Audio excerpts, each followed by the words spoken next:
I simped for my goddess for 3 years, and now she's finally lying on the bed looking ready for the taking. But instead of being hyped, I'm actually disgusted. Because I know her dad is right outside listening through the wall. The second I make a move, he'll bust in and I'll be doing hard time. This was the turning point of my life and my past life. Now I'm facing this choice again. I made a quick decision and walked to the bed. Before her dad could get there, I threw Jung-han on my back and dipped out through the fire escape. Ms. Shu, I'm Jung-han's father. I need a favor. Can you look up the phone number for a student named Mo Bai's parents? Obviously someone snitched. That's how Jung-han's dad got there so fast. When my dad Mo Shin-shu got the news, he freaked out.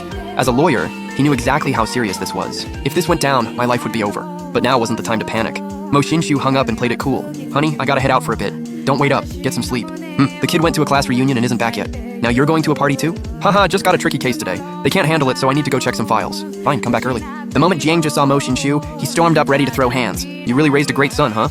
What's the situation right now? We checked the cameras. Mo Bai carried Jung-han out of the hotel and got in a cab. Don't know where they went. The camera was too far to catch the plate, but I've already got the traffic police on it. We should have answers soon. My dad knew this was serious. Facing the biggest real estate developer in Jung-han City, he didn't dare say much. He just hoped I hadn't done anything stupid.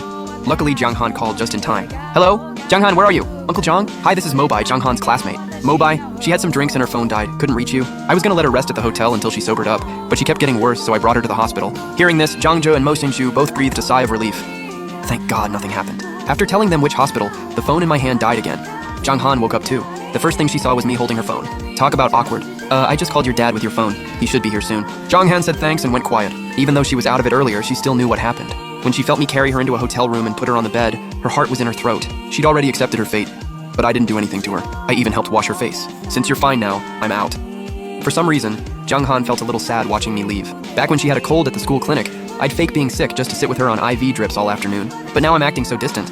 Is it because she rejected me? Mo Bai, yeah? Can we still be friends like before? For a second, I actually saw hope in her eyes. Ha, what a joke. Her idea of friends was me simping and giving everything, only to get a weak sorry and a little smile. Please, she has no idea how exhausting it is being a simp.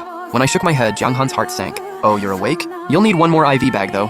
By the way, your girlfriend's really pretty. Don't get it twisted, she's just my classmate, not my girlfriend. Oh, my bad, the way you carried her in, I just assumed. Jung-han pressed her lips together, looking away. She seemed mad, but who knows about what. Actually, I'm into girls in white coats. Around 5'3" is perfect, no tippy toes needed. Smooth talker, you must have had tons of girlfriends. Nope, I've been saving myself for love. People call me dumb. I used to think so too. But ever since I met you, I think I made the right call. I was laying it on thick. The little nurse was totally blushing. Meanwhile, Jung-han was watching with some kind of look in her eyes. Player. So handsome, wanna add me on QQ? Sure, write it down. I'll add you when I get home. Watching the nurse leave, I glanced at the paper. Ah, to be young again. Mo Bai, you never said you were into nurses. There's a lot you don't know about me. Rest up, see ya. Actually, let's not see each other again. But I didn't actually leave. I sat outside the hospital entrance. My dad was coming with Jung-jae. I had to at least explain things. Plus, someone still owes me for the medical bills. But when the big boss showed up with a cop car with lights on, I couldn't help but twitch. Good thing I'm smart and ran fast or I'd be locked up. Mo Bai, what the hell happened? Jung-han had some drinks at the party and passed out. She woke up at the hospital, she's fine now. Ask the doctor for details. Dad, I'm beat, can we just go home? The cop wasn't having it, but luckily Jung-jae stepped in. Officer Liu, looks like a misunderstanding. Sorry for the trouble. Jung-jae didn't get where he is just by luck. The man's got brains and balls. Mo Bai, thank you. Mr. Mo, this was my bad. I'll come apologize properly. No need, just go check on your kid. Let's go home. Jung-jae's mind was all on Jung-han. No time for small talk, he headed for the room. Oh, Uncle Jang, yeah, what's up? The medical bill was $312. The hotel room for Jung-han was $128. Cab was $6, totals $446. Rounded up, just give me $450. $450? In 2004, that's like half a year's allowance for me. Pretty shameless, huh? My bad. Jang-jae was about to say keep the extra as thanks, but I only took exactly $450 and handed back the rest. Later, Uncle Jang. Tell Jung-han I said hi. After watching us leave, Jung-jae finally went back to the room. Mr. Jung, here's Jung-han's test results. You should take a look. Find out where Jung-han went tonight, who she was with, and trace that number that texted me. On the way home, I stared out the window at the passing streetlights, lost in thought. I dreamed of going back to 18 so many times, but now that I'm here, everything feels so unfamiliar. Back home, I freshened up and booted up that old computer. Sure enough, exams just ended. Everyone's at the internet cafe going wild. The QQ group was popping off, record number of people online. Besides all the sappy goodbyes, everyone's asking if me and Jung-han got a room. Someone saw my icon light up and tagged me right away. Mo Bai, I saw you leave with the school hottie. People said you went to a hotel for real. Living the dream, bro.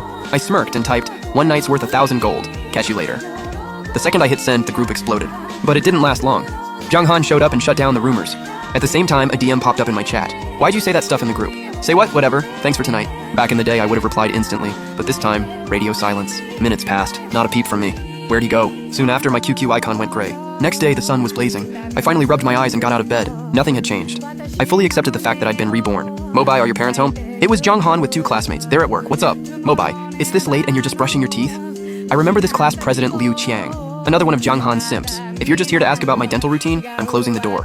We're going to visit Ms. Xiaoshu today. Pass by your place and Jung-han said to bring you. Coming? Her voice was soft. Jung-han smiled sweetly, dimples showing. Super cute. Then I remembered the other girl. That's Soo-won, right? This year's city top scorer. Only one admitted to Capital University. Oh, visiting the teacher? Gotta go. Wait up. On the way, Liu Qiang kept messing with me, trying to get Jung-han's attention. Mobai, you were spreading rumors in the group last night. Spreading rumors? About what? There's a fruit shop, let's grab something. Liu Qiang was about to say more, but Jung-han cut him off. How could she explain? That I put her on a bed and did nothing. But Jung-han's face said something definitely happened. Soo-won looked thoughtful and glanced at me, only to find me already puffing on a cigarette. Mind if I smoke? Nope. In my past life, I picked up smoking after getting out of jail. 13 years later, I was hooked. Even being reborn didn't break the habit. Jung-han went to buy fruit. Simplu Qiang tagged along. I walked slow, smoking. Soo-won just quietly walked her own path. Mobai, what else should we get? Jung-han hadn't heard my voice in a while, so she turned around and caught me smoking. She wanted to call me out, but realized she had no right to. Smoking's bad for you. Hey Mobai, just because Jung-han rejected you doesn't mean you gotta give up on life. Smoking won't change anything. Why bother? Liu Qiang said that, but inside he was pissed. Cool? Whatever. Acting tough with a cigarette? Big deal. Mind your own business. How can you talk like that? Jung-han, Soo-won, let's go. I'm not hanging with this guy. Jung-han frowned, but didn't think I was wrong. Since last night, she felt like I'd changed, become a total stranger. Just because we can't date doesn't mean we can't be friends? I just don't want to date this early, that's all. She said it quietly, but everyone heard. Liu Qiang was ready to white knight for his goddess, glaring at me. Soo-won looked at Jung-han though. Her expression was interesting, but I was just nodding and clapping. That's great. You guys are young, aim high, study hard, serve your country. Don't waste your youth on love stuff. What about us? You too? Me? I wasted my youth on simping. Besides, I'm basic. No big dreams. Just want to make money and date a few girls. Mobai, are you calling me a dog? Fine, I'll show you a dog, and he charged at me.